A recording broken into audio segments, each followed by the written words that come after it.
Hello बच्चों, कैसे हो आप सब। आई होप आप सब अच्छे होंगे। तो welcome back to my YouTube channel Prachi study point. तो आज मैं आपके साथ लेकर आई हूँ माता का आंचल, आपका चैप्टर ये कृतिका का, जो आपका टर्म 2 में आने वाला है। तो चलिए मैं आज आपको ये लाइन बाय लाइन चैप्टर पढ़ाने वाली हूँ। एंड गाइस, मैं आपको बता दूँ, इसके अंदर हम 2 वीडियोज़ में चैप्टर कवर करेंगे। बट हाँ, आपको चैप्टर अच्छे से समझ आ जाएगा क्योंकि हम लाइन बाय लाइन पढ़ेंगे।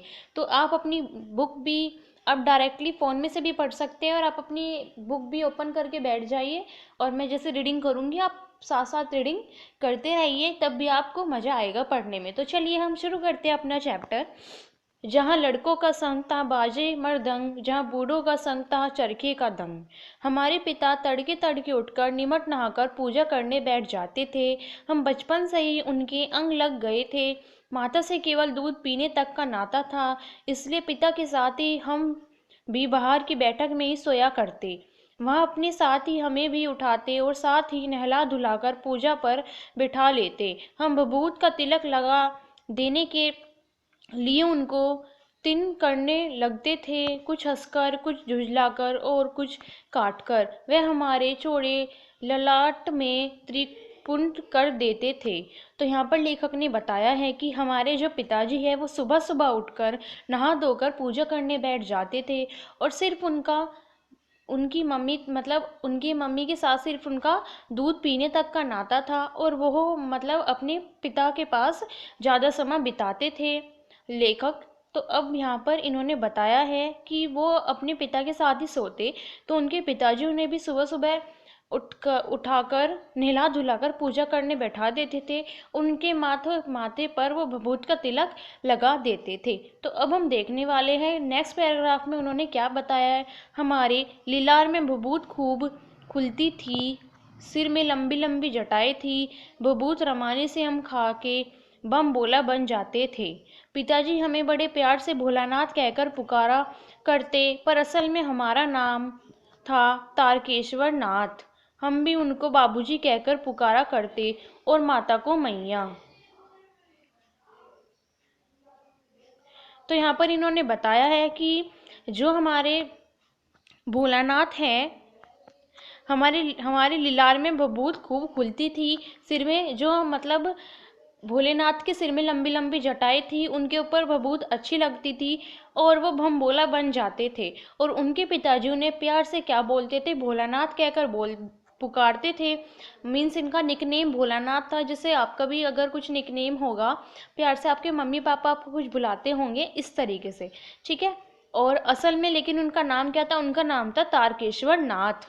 अब हम भी उनको बाबूजी कहकर और वो अपने बाबूजी को बाबूजी और माता को मैया कहकर बुलाते थे।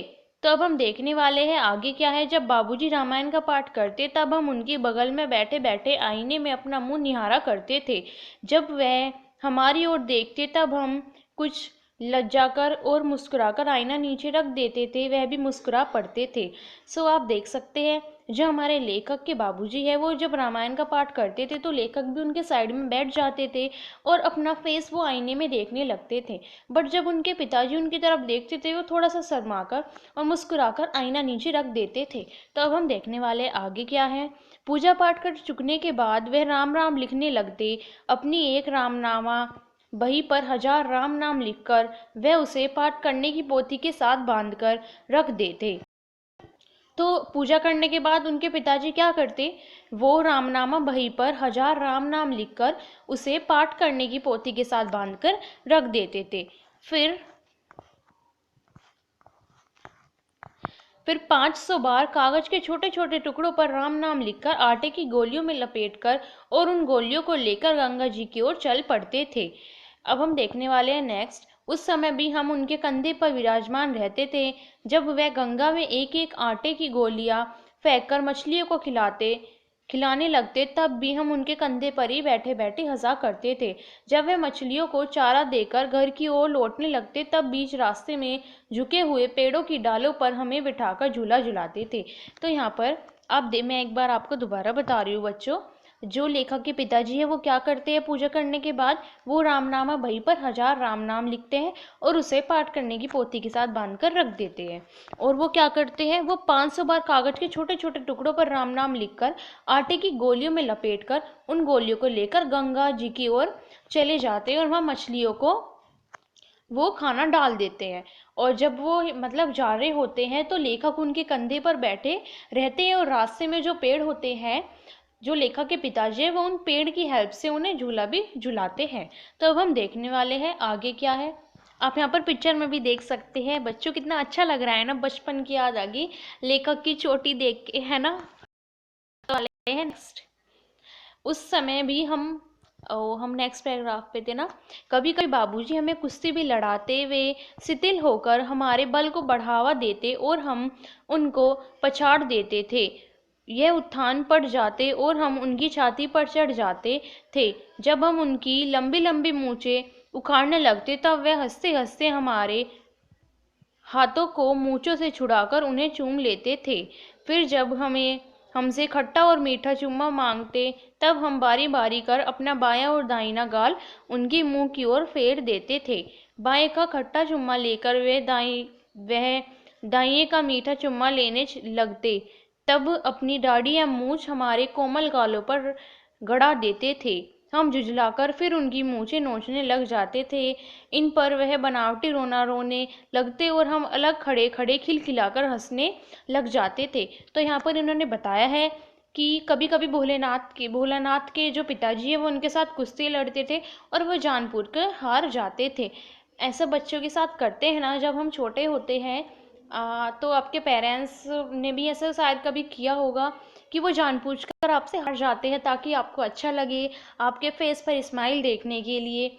तो भोलेनाथ के पिताजी ने भी इसलिए ऐसा किया। तब भोलानाथ क्या करता, उनकी छाती पर बैठकर उनकी लंबी लंबी मूछें खींचने लगता था। तो वो ऐसे ही मस्ती करते थे। तो अब हम नेक्स्ट देखने वाले हैं नेक्स्ट पैराग्राफ में। और आप देखें हम यहाँ आ रहे हैं उनके साथ हंसते हंसते, एक सेकेंड, ये रहा। उनके साथ हंसते हंसते जब हम घर आते तब उनके साथ ही हम चौके पर खाने बैठते थे। वह हमें अपने ही हाथ से फूल के एक कटोरे में गोरस और भात सान कर खिलाते थे। जब हम खाकर अफर जाते तब मैया थोड़ा और खिलाने के लिए हट करती। वह बाबूजी से कहने लगती, आप तो 4-4 दाने के कोर बच्चे के मुंह में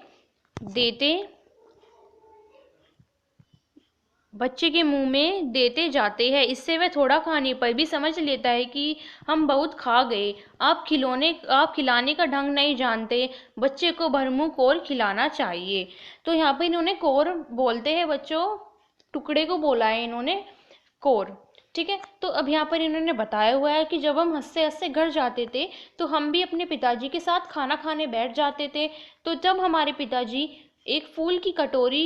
फूल के एक कटोरे में गोरस और भात सान कर खिलाते थे। जब हम खाकर अफर जाते थे, मतलब जब वो थक जाते थे, खा खाकर उनका पेट भर जाता है भोलानाथ का, तो तब उनकी मैया उन्हें और खिलाने के लिए हट करती है और उनके पिताजी को बोलती है कि आप तो खिलाने का ढंग नहीं जानते, आप तो बच्चे के मुंह में 4-4 दाने के कोर डालते हैं, जिससे कि उसे लगता है कि वो बहुत मतलब उसने कुछ ज़्यादा ही खा लिया, ठीक है ना। तो अब हम देखने वाले हैं जब खाएगा बड़े बड़े, तो उसकी मैया ये भी बोलती है जब खाएगा बड़े बड़े कोर तब पाएगा दुनिया का डोर।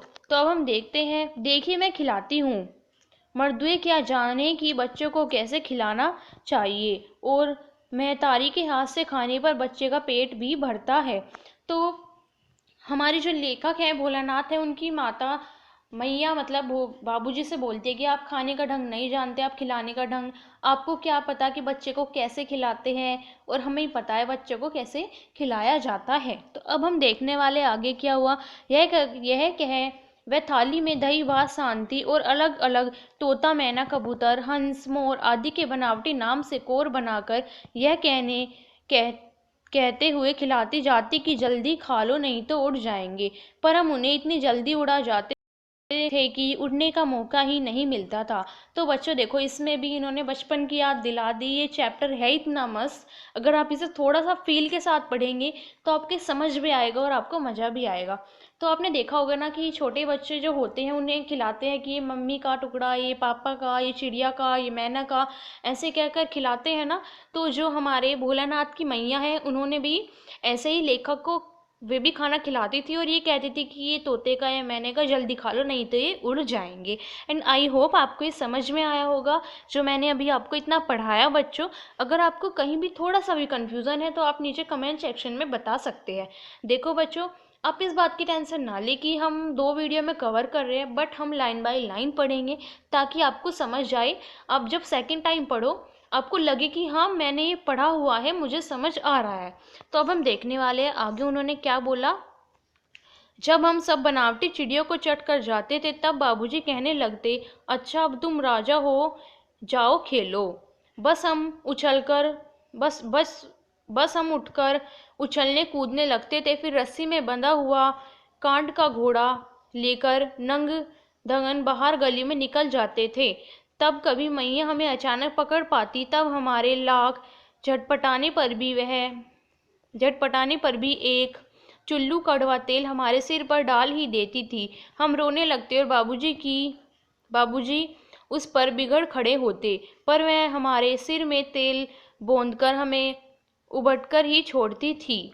फिर हमारी नाभि और लिलार में काजल की बिंदी लगाकर चोटी गूंथती और उसमें फूलदान लट्टू बांधकर रंगीन कुर्ता टोपी पहना देती थी। हम खासे कन्हैया बनकर बाबूजी की गोद में सिसकते सिसकते बाहर आते थे।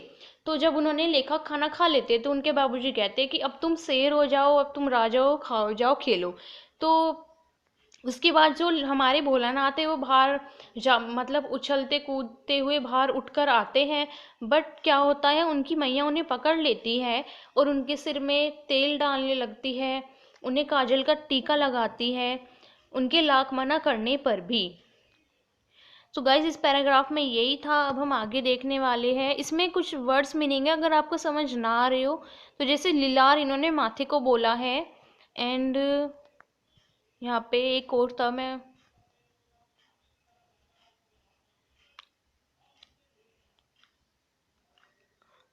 ना इसके वर्ड मीनिंग की जो वीडियो है वो सेपरेट बना दूंगी क्योंकि इस चैप्टर के अंदर कुछ ऐसे वर्ड्स हैं शायद आपको समझ ना आए। देखो ये रहा नंग धड़ंग, मतलब उन्होंने आधे कपड़े पहने हुए या आधे नहीं, तो इसका मतलब ये है। अब हम देखने वाले हैं नेक्स्ट जो हमारा पैराग्राफ है। बाहर आते ही हमारी बाट जो हने वाला बालकों का एक झुंड मिल जाता था। हम उन खेल के साथियों को देखते ही सिसकना भूलकर बाबूजी की गोद से उतर पड़ते और अपने हम जोलियों के दल में मिलकर तमाशे करने लग जाते थे।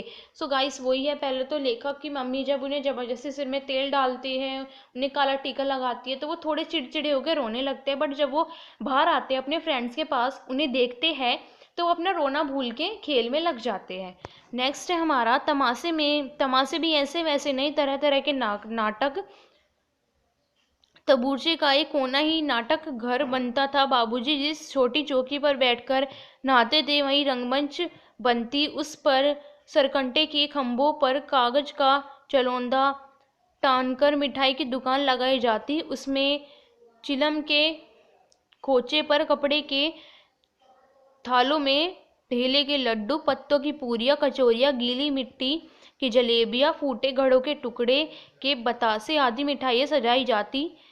टीकरों के बटखरे और जस्ते के छोटे छोटे टुकड़ों के पैसे बनते। हम ही लोग खरीदार और हम ही लोग दुकानदार। बाबूजी भी 2-4 गोरखपुरिया पैसे खरीद लेते थे।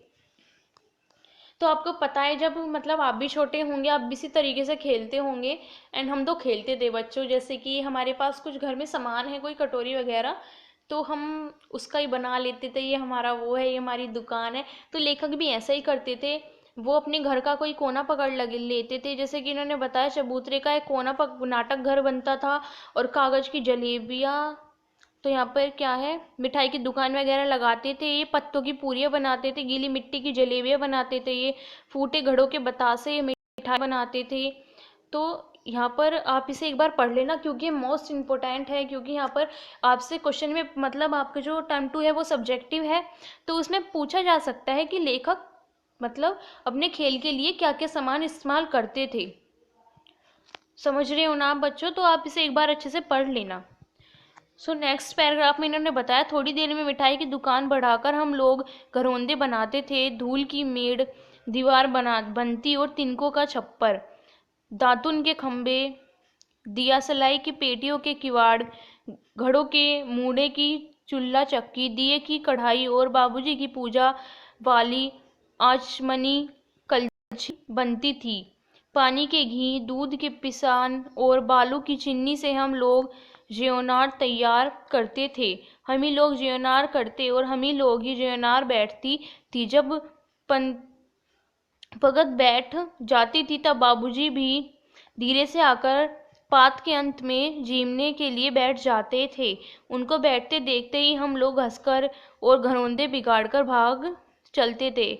वह भी हंसते हंसते लोटपोट हो जाती और कहने लगते, फिर कब भोज होगा भोलानाथ। तो यहाँ पर इन्होंने लेखक ने अपने दूसरे खेल के बारे में बताया कि वो दातुन के खंभे बनाते थे, दिया सलाई की पेटियां बनाते थे, किवाड़ बनाते थे।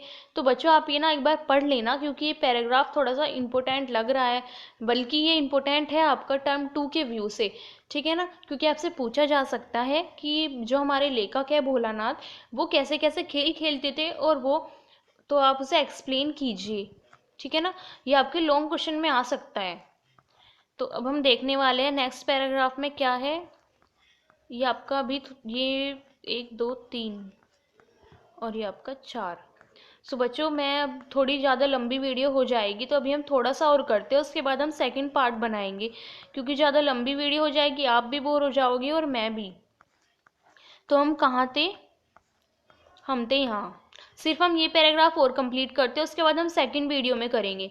कभी कभी हम लोग बारात का भी जुलूस निकालते थे, कनस्तर का तबूरा बनता, अमोले को घिसकर सहनाई बजाई जाती, टूटी चूहेदानी की पालकी बनती, हम समधी बनकर बकरी पर चढ़ लेते और चबूतरे के एक कोने में से चलकर बारात दूसरे कोने में जाकर दरवाजे लगती थी। वह कांड की पटरियों से घिरे, गोबर से लीपे आम और केले की टहनियों से सजाए हुए छोटे आंगन में कुल्हियों का कलसा रखा रहता था।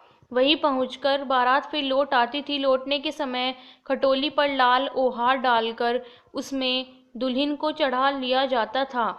लौट आने पर बाबूजी जो ही ओहार उघार कर दुल्हन का मुंह निहारने लगते, तो ही हम लोग हंसकर भाग जाते। तो यहाँ पर जो हमारे लेखक है वो कभी कभी बारात का जुलूस भी निकालते थे, तो इनके मतलब कनस्तर का वो कनस्तर का तनबूरा बनता था, सहनाइयाँ बनाते थे, वो टूटी हुई चूहेदानी से पालकी बनाते थे, एंड आपका जो खटोला है उसका क्या बनाते थे? लाल खटोले का मतलब खटोले का वो बनाते थे जिसमें दुल्हन बैठती है, पालकी टाइप। और तब कभी कभी क्या होता था, उनके बाबूजी आते थे, दुल्हन का मुंह देखते थे, तो तब लेखक और उसके दोस्त भाग जाते थे हंसकर।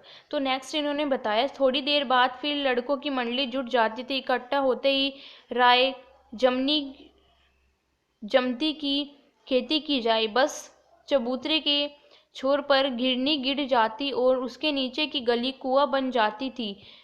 मूंज की बड़ी हुई पतली रस्सी में एक चुक्कड़ बांध गराटी पर चढ़ाकर लटका दिया जाता और दो लड़के बैल बनकर मोड़ खींचने लग जाते। चबूतरा खेत बनता, कंकर बीज और टेंगा हल जू आड़ा। बड़ी मेहनत से खेत जोते बोए और पटाए जाते। फसल तैयार होते देर न लगती और हम हाथों हाथ फसल काट लेते थे। काटते समय गाते थे, ऊंच नीच में बई की आई, जो उपजी सो बई हमारी। फसल को एक जगह रखकर उसे पैरों से रौंद डालते थे। कसोरे का सूप बनाकर ओसाते और मिट्टी की दिए के तराजू पर तोलकर तैयार कर देते थे। इसी बीच बाबूजी आकर पूछ बैठते थे, इस साल की खेती कैसी रही भोलानाथ? बस फिर क्या, हम लोग ज्यों का त्यों खेत खलिहान छोड़कर हंसते हुए भाग जाते थे। कैसी मौज की खेती थी। ऐसे ऐसे नाटक हम लोग बराबर खेला करते थे। बटोई भी कुछ देर की टक्कर हम लोगों के तमाशे देख लेते थे। जब कभी हम लोग दर्दी के मेले में जाने वाले आदमियों का झुंड देख पाते तब कूद कूद कर चिल्लाने लगते थे, चलो भाई ददरी, सतु पिसान की मोटरी। अगर किसी दूल्हे के आगे आगे जाती हुई ओहारदार पालकी देख पाते तब खूब जोर से चिल्लाने लगते थे।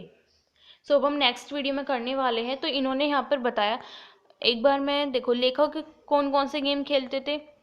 वो सबसे पहले तो उन्होंने बताया, एक तो वो कभी कभी बारात का जुलूस भी निकालते थे, और आपकी जो खेती वाला गेम है वो भी खेलते थे, एंड फसल वाला, खेती वाला तो आपको वही है, फसल वाला, और आपका वो मिठाई की दुकान वगैरह भी लगाते थे। तो आपके ये वाले क्वेश्चन आ सकते हैं, ठीक है ना बच्चों, एक बार आप ये पढ़ लेना। एंड अब हम करते हैं अपनी नेक्स्ट वीडियो में। आई होप आपको ये अच्छा लगा होगा। एंड आप एक चीज़ और ध्यान रखना, लेखक जितने भी गेम करते थे लास्ट में उनके पिताजी आकर, जैसे कि वो खेती वाला गेम उन्होंने पूछा कि इस साल फसल कैसी हुई, जो दुल्हन वाला गेम था वो उसमें आके लास्ट में दुल्हन का फेस देखते हैं, और जो आपका मिठाई वाला गेम था उसमें भी वो आके बैठ जाते हैं कि भोज के लिए। सो ये भी थोड़ा सा इम्पोर्टेंट है, आप ध्यान रखना। आई होप आपको चैप्टर समझ में आया होगा। एंड अगर आपको कोई भी डाउट है बच्चों तो आप कमेंट सेक्शन में बता देना। एंड अगर चैनल पर पहली बार आए हैं तो चैनल को सब्सक्राइब करें, वीडियो को लाइक करें एंड शेयर करना ना भूलें। Thanks for watching my video.